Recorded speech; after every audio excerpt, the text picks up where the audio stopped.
Hello, and welcome to Jamila's Stamping Grounds.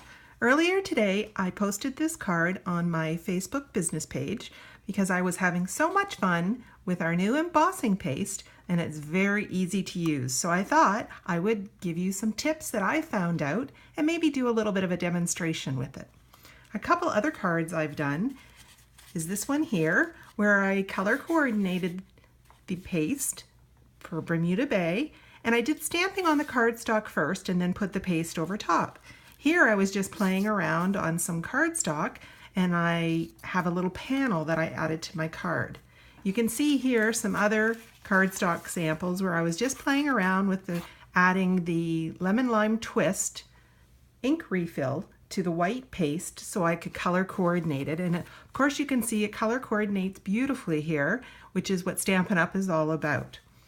So let me show you a few items about this new embossing paste. The paste itself comes in a jar such as this, and it has a sticker over top of a peel back sticker over top of the side of the jar that gives some explanation on how to use it. But I thought a video would go a long way to helping that as well. You also have available to use some new decorative masks, and you can see here some of the designs, and you may have seen those on my cards and my samples that I was using. As well, there are some tools that are available that you can paste knives, palette knives that you can use with the paste through the decorative masks or with anything else that you would like to try, and there could be 100 different things that you could use as a mask to be with the paste and create some 3D textures. I'd be excited to see, and I can't wait to try those myself. So let's try a demonstration here. So what we'll do is I will sort of use the back of this sample that I had, or maybe I'll find another piece of cardstock that I have right here. And I do. Here it is. So let's use this cardstock.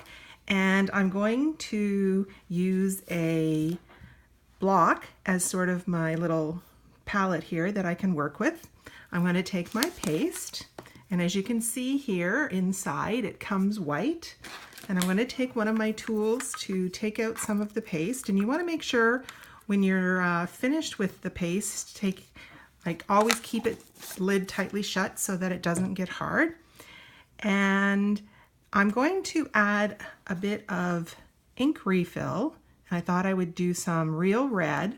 And remember, you can't take that away, but you can always add more. So try to be careful and play and practice before you go to do your actual project.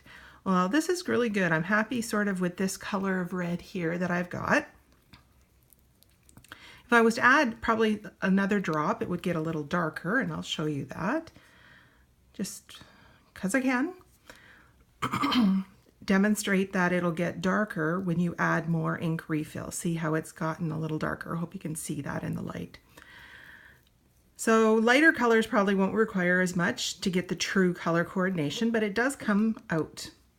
And this is texture that we're going to add through our decorative masks. So let's take this mask, and if you're doing a bigger sample, you may want to tape down your edges with some washi tape or painter's tape, but since I'm just doing a little sample here, I'm just going to take some and hold the mask in place and start to put it through.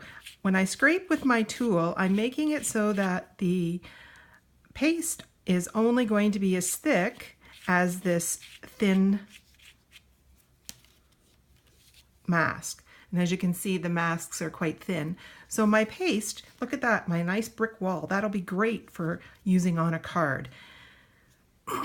That means that the drying time, which I haven't mentioned as yet, for the samples that I did, such as on this card, the drying time was about an hour. By then, maybe less than an hour. In a half an hour, I could touch it, but I knew it was still a little soft. But after an hour, I was able to use it. So that is good. You'll be able to use it after about an hour. If we take another piece of cardstock and we're going to do an impression sample like I had done with my dinosaur. I would take a little bit more paste, mix it all up there, and I'm going to take quite a bit more and spread that out so it's thick enough to give an impression, and need a little bit more. There. So I have smoothed out my thickness, and I've got just a circle on here, and there. I'm not sure if you can actually see it. I'll try it again. There, that's a little bit better. So hopefully you can see the impression I made with the circles. So if you had, like I did with my dinosaur, an image that would help with the theme of your project, whatever it is you're doing, you can give it that really authentic, embossed, thick paste look. That's my mud for my dinosaur.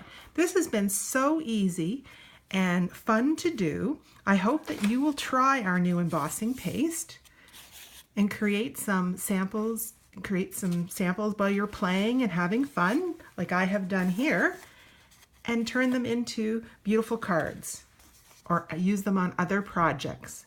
Thank you for joining me today at Jamila's Stamping Grounds to learn about our new embossing paste.